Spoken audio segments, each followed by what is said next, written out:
Bonjour à tous.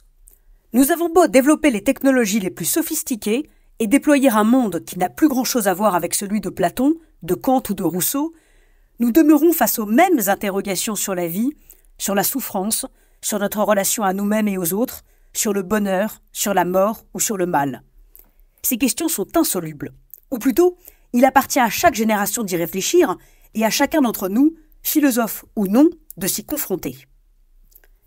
Le philosophe René Descartes disait que lire les anciens écrivains ou philosophes était semblable à une conversation avec les plus honnêtes gens des siècles passés.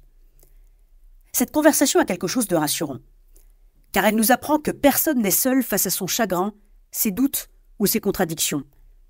C'est être humain que de les vivre. Et lire les anciens philosophes permet non pas de diminuer une douleur ni de réduire une angoisse, mais de prendre conscience du fait que toute la communauté humaine en est solidaire. Le philosophe Sénèque, de son côté, affirmait que « aucun siècle ne nous est interdit. Nous avons accès à tous. Nous pouvons discuter avec Socrate, vivre en repos avec Épicure, vaincre la nature humaine avec les stoïciens, la dépasser avec les cyniques. Nul d'entre eux ne te contraindra à mourir, mais tous t'enseigneront comment on meurt. Ils n'épuiseront pas tes années, mais ils ajouteront les leurs aux tiennes. Tu prendras d'eux tout ce que tu voudras, et il ne dépendra pas d'eux que tu n'y puises autant que tu le désires. Les grands esprits constituent de véritables familles. Choisis celle où tu veux être admis. Ces grands hommes te conduiront à l'éternité. »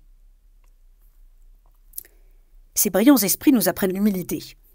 Les étudier régulièrement est un rappel salutaire contre toute forme d'arrogance.